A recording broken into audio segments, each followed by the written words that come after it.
So it seems Microsoft may have finally realized that gamers just don't care about diversity or inclusion, but they care about great games and the representation that follow naturally within that environment. What is going on, you guys? It is the Daily Pleb here. Make sure to like and sub for more content, and this is the article we're reading today. Microsoft won't publish a diversity and inclusion report this year.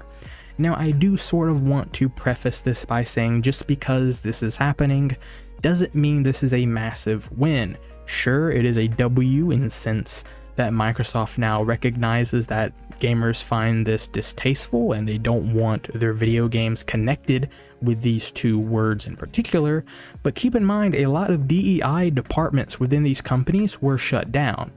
However, they were just renamed to Bridge, and these sort of practices never really left these companies, even if, they said that they were gone. It just wasn't the case.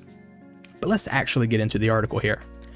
In October of 2024, Microsoft published a 44-page report detailing the diversity of the company's massive workforce. The dense dispatch included charts showing the company's demographics over time, pay comparisons for different groups of employees, and even offered data about the types of people who were leaving Microsoft. And I'm assuming this is a little snippet here. So you have women, Black and African American, and Hispanic, and I'm not even saying the L slur. That's ridiculous that word's even still around, in my opinion. At the time, Microsoft Chief Diversity Officer called the public filing our most global and transparent report to date. She also noted that it was Microsoft's 6th annual Global and Diversity Report that extended a streak of overall Microsoft reports on workforce demographics that dated to at least 2015. That streak is over. And I think this is good. I've always found this sort of DEI mindset to be, unironically, one of the more racist things, that you're basically marking people down to the most arbitrary guideline of who they are, that being their race and ethnicity. I've always found it distasteful, and I'm just glad that's over, or at the least publicly it's over. Once again, do not stop pushing that you do not want this. It is not gone. I'm almost 100% certain that the people who thought this was a good idea is still at the company. You have to keep pushing forward until we know for sure this stuff is not within gaming anymore, to be quite honest with you. And even after gaming, this shouldn't even be allowed to be a thing in the first place. But let's go ahead and continue. Microsoft has confirmed to GameFile that it will not publish a diversity and inclusion report in 2025. We are not doing a traditional report this year, as we've evolved beyond that to do formats that are more dynamic and accessible. Stories, videos, and insights that show inclusion in action, Microsoft Chief Communication Officer Frank Shaw told me in an emailed statement. So we're going to see those things where they just do a drone footage over the office and you can see, the white women with blue hair and, the men with the gauges and neck beards. You're going to be seeing a lot more of that, apparently. He added, our mission and commitment to our culture and values remain unchanged, empowering every person and organization to achieve more. Let me go ahead and rephrase this. We want to continue labeling people to the most basic and barbaric aspects of their personality, that being their race and ethnicity, and we don't value them at any point other than that, because that's all they are to us. Another number on the chart that we can put a gold star saying, hey, we're not racist, we only hire certain types. It is ridiculous.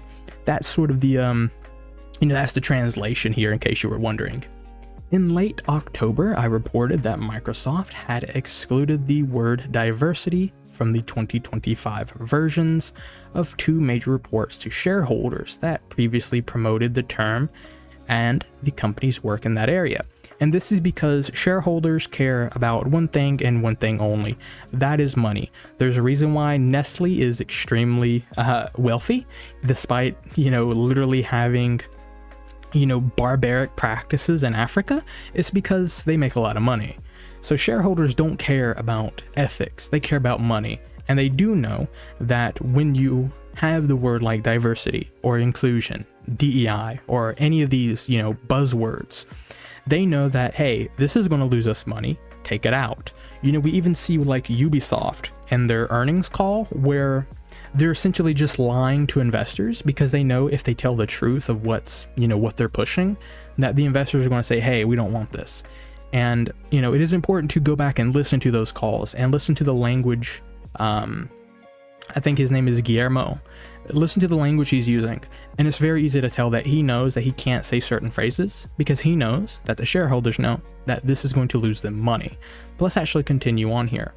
I noted that it had previously touted its D&I reports to shareholders and had not done so this year, and these reports, as you'll see below, were full of some insightful data about Microsoft and how the company has been changing.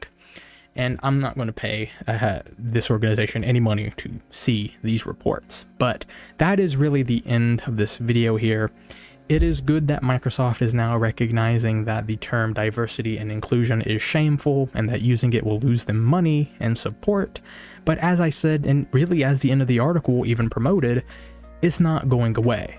It is leaving the public limelight, sure, but it is still ingrained within the corporate culture of Microsoft.